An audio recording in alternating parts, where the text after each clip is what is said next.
मैं कमला सिंह तरकस। और आज पूरे विश्व का जो परिदृश्य है उस पर हम एक नज़र डालेंगे और चर्चा करेंगे, कुछ गंभीर बात करेंगे। आज हमें याद आ रही है सूर्यकांत त्रिपाठी निराला की वो पंक्तियाँ, है अमा निशा उगलता गगन घन अंधकार, खो रहा दिशा का ज्ञान, स्तब्ध है पवन चार, अप्रतिहत गरज रहा पीछे अम्बुधि विशाल, भूधर ज्यों ध्यान मग्न केवल जलती मसाल। कुछ परिस्थितियाँ इस तरह की हैं। हमारे साहित्यकारों ने, हमारे चिंतकों ने, मनीषियों ने बार बार इन बातों को किसी न किसी रूप में उद्धृत किया है, प्रस्तुत किया है। कभी रामधारी सिंह दिनकर भी लिखते हैं कि कोई मुझे बता दे क्या आज हो रहा है, मुँह को छुपा तिमिर में क्यों तेज रो रहा है।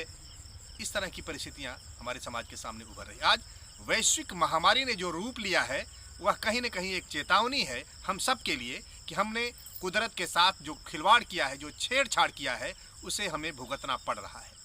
हमने पूरी दुनिया में उत्सवों के नाम पर, धर्म के नाम पर और तमाम ऐसे पर्वों के नाम पर कहीं न कहीं जो प्रकृति के साथ, जो नियति के साथ हमारा एक सुंदर संतुलित संबंध होना चाहिए, उस पर हमने अपने को खरा नहीं पाया। हमने तमाम प्रदूषणों को निमंत्रण दिया है, दावत दिया है, और वो सारे प्रदूषण आज हमारे ऊपर ही एक भयानक त्रासदी बन करके उभर करके सामने आए हैं। हम जब खुशियाँ मनाते हैं, पर्व मनाते हैं, उत्सव मनाते हैं और तमाम गिरोहों में बंट करके काम करते हैं, ये ध्यान नहीं देते कि जो हमारे भविष्य के लिए कल्याणकारी है, बेहतर हो सकता है। हम ऐसे समाज की रचना के लिए, निर्माण के लिए निरंतर हमें कुछ सोचना चाहिए। हम अपने पैरों पर कुल्हाड़ी मारें तो इसको कहाँ से कोई संजीदगी भरा या समझदारी का कर्तव्य कहा जा सकता है। आज हमने तमाम तरह के प्रदूषणों को बढ़ाने का काम किया है। अगर हम पूरे अपनी ज़िंदगी के एक दिन की दिनचर्या को देखें या वर्ष भर की दिनचर्या को देखें तो तमाम पर्यावरण को, पारिस्थितिकी को प्रदूषित करने का, अनियंत्रित करने का काम हम अपने द्वारा करते हैं, जाने अनजाने करते हैं। जो लोग नहीं समझते उनकी तो बात छोड़िए, लेकिन जो तथाकथित पढ़े लिखे सभ्य कहे जाने वाले लोग हैं, उनके जीवन में सभ्य का मतलब क्या होता है? जो एक सभा में उपस्थित हो, भागीदारी करे, शामिल हो, उसको सभ्य कहा जाता है। लेकिन वह सभ्य लोग आज अगर उनको जरा सा भी अपनी एक परंपरा, अपनी मान्यताओं पर जरा सी भी उनको कोई चोट स्वीकार नहीं है, भले पूरी मानवता खतरे में पड़ जाए, इससे उनको कोई लेना देना नहीं। ये मुझे कहना पड़ रहा है कई बार। तमाम अच्छे भले लोग इन बातों को लेकर के बहस कर लेते हैं कि हमारे पर्वों पर हमको छेड़ा जाता है, हमारे उत्सवों पर हमको रोका जाता है, हम ऐसा क्यों न करें।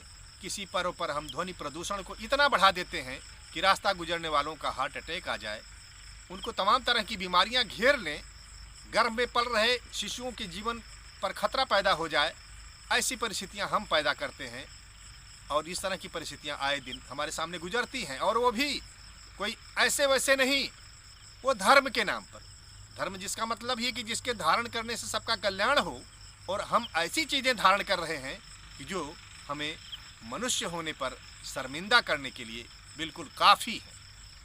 तो तमाम तरह के प्रदूषण, चाहे ध्वनि प्रदूषण हो, वायु प्रदूषण हो, जल प्रदूषण हो, और अपव्यय, जल का अपव्यय कहीं करते हैं, कहीं हम अपने धन का अपव्यय करते हैं, कहीं अपने अन्न का अपव्यय करते हैं, और हमें जरा सी भी इसकी चिंता नहीं है कि हम इस धरती पर हैं। हम मनुष्य के रूप में अगर आए हैं तो हम सारे जीवों के कम से कम एक जागृत, सचेत और सबसे बड़े भाई हैं।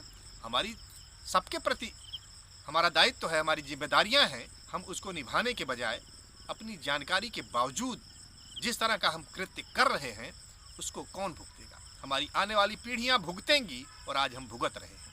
आज जो एक वैश्विक महामारी आई है, समय पर प्रकृति इस तरह की परिस्थितियों में एक संकेत देती है, एक दंडात्मक एक तरह से हम कहें कार्रवाई करती है लोगों पर, लेकिन इसको समझने के लिए अभी भी मनुष्य तैयार नहीं है।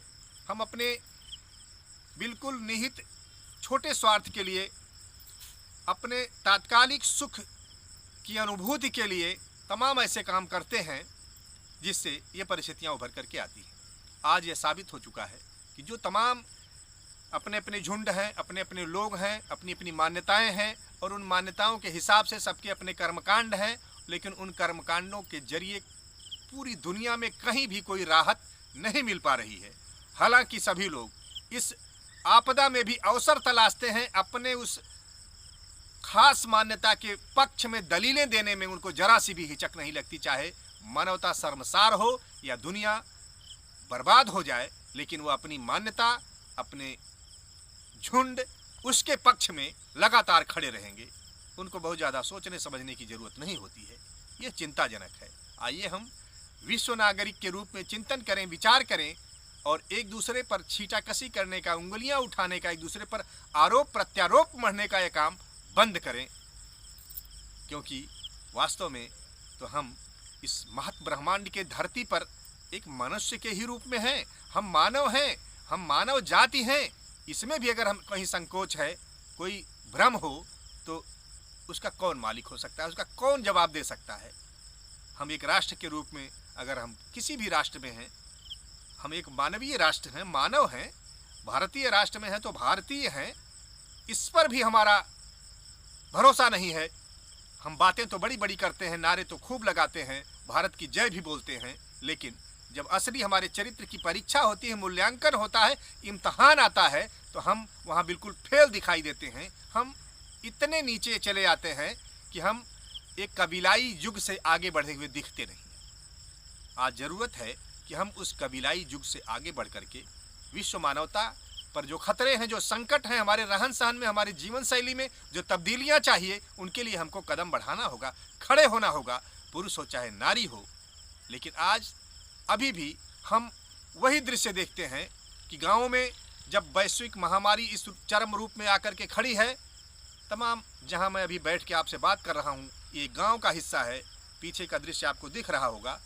चारों तरफ इन गाँवों में अभी क्या हालात है कि यहाँ हमारे समाज में इसका हम दोष किसी पर नहीं मढ़ना चाहते, लेकिन कहीं न कहीं हमारी कमी है कि हम प्रगति के आज भी इस दौर में आकर यहाँ खड़े हैं कि अभी झुंड की झुंड महिलाएं निकलेंगी, 50-100 भी हो सकती हैं, कोई डिस्टेंसिंग नहीं, कोई भेदभाव नहीं, और वो क्या कि वो कोरोना माई से मुक्ति पाने के लिए, कोरोना देवी से मुक्ति के लिए अपने गांव में पूजा करने जा रही है। जगह जगह जा कर के गाँव में कहीं वो झुंड में बैठेंगी, वहाँ पूड़ी और उसके साथ क्या कहते हैं, पूड़ी और क्या कहते हैं भाई, लपसी कहते हैं, पूड़ी कहते हैं, हलवा कह सकते हैं। तो हलवा पूड़ी चढ़ा रहे हैं कोरोना देवी को कि वह हमारे गांव को इससे राहत दे दे। हालांकि इससे कोई राहत नहीं हो रही है और गांव में अक्सर अब कोई गांव नहीं बचा है जहां से 1-2 मौतें नहीं हो चुकी हैं। तो ये हालात हैं और अगल बगल के तमाम गांवों में इस तरह की दहशत फैली हुई है। आज ये महसूस हो रहा है कि हमारी असली ताकत है आत्मनिर्भर होने की ताकत, और आत्मनिर्भर वह रोजगार के लिए नहीं, पैसे मात्र के लिए नहीं, बल्कि अपने मनोबल पर आपको भरोसा करना होगा, उसको मजबूत करना होगा, और उसकी मजबूती के सिवा इस वैश्विक महामारी से लड़ने का कोई उपाय दिख नहीं रहा है, क्योंकि कुल मिलाकर के मीडिया ने एक दहशत फैला रखा है।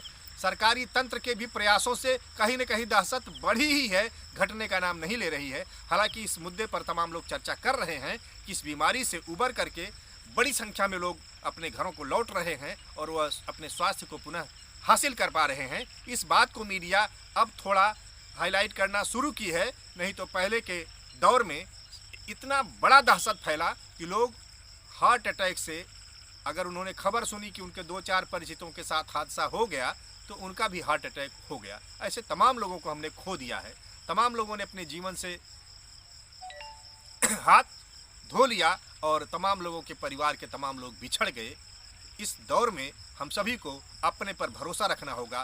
कोई मंदिर, मस्जिद, गिरजाघर, गुरुद्वारा या किसी तरह के पूजा स्थलों ने कोई भी राहत हमारे लिए नहीं पैदा किया है। तो आज ऐसे समय में हमें यह समझना पड़ेगा कि हम अपनी सोच को, धर्म के असली अर्थ को समझें, हम अपने आचरित धर्म को ठीक से समझें कि हम अपने आचरण से धर्म कर रहे हैं या अधर्म कर रहे हैं। हम लोगों के लिए कुछ अच्छा रास्ता दे रहे हैं या लोगों के रास्ते को बर्बाद कर रहे हैं, और लोगों ही नहीं अपने भी पैर पर हम कुल्हाड़ी मार रहे हैं। ये बात किस दिन समझ में आएगा। और जब तक ये बात समझ में नहीं आएगी तब तक मनुष्यता को आगे बढ़ने के रास्ते में तमाम सारे व्यवधान, तमाम सारे संकट हैं। आइए इन संकटों को दूर करने के लिए अब हम अपने अपने झुंडों की केवल उसके पक्ष में बहस और दलीलें देने के बजाय हम सभी एक हों। हम मनुष्य हैं, हम मानव हैं, हम भारतीय हैं, ठीक है, लेकिन हम पूरे विश्व और जगत के वसुधैव कुटुंबकम के अनुयायी और हामी हैं, ये हमको समझना पड़ेगा। आइए मानव मात्र के कल्याण के लिए हम उन वैज्ञानिक तथ्यों को अपने ध्यान में रखें, उन आचरित धर्म को भी अपने ध्यान में रखें जो किसी दूसरे में भेदभाव नहीं पैदा करता, कोई विषमता नहीं पैदा करता, सबको मनुष्य होने के नाते उनको एक अधिकार देता है।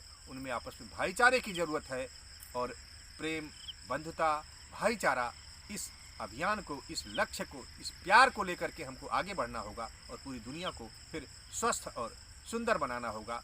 क्योंकि समय समय पर हमारे समाज में इस तरह की परिस्थितियाँ आई हैं, प्रलय आए हैं, खंड प्रलय आए हैं, तो इसे भी हम एक चुनौती के रूप में लेते हैं और अपनी पूरी मनोशक्ति से इसका हम मुकाबला करेंगे, इसको पराजित करेंगे, फिर हम जीतेंगे, फिर हम एक अच्छा समाज बनाएंगे और हम आगे बढ़ते रहेंगे। लेकिन हमको अपनी खामियों पर एक नज़र डालना होगा, उसका हमको विहंगावलोकन करना होगा, सिंहावलोकन करना होगा और आगे हमको ऐसा रास्ता अपनाना होगा जो सबके लिए कल्याणकारी हो सके। इन्हीं बातों के साथ मैं आज की इस चर्चा को विराम देता हूँ। भवतु सब्ब मंगलम्।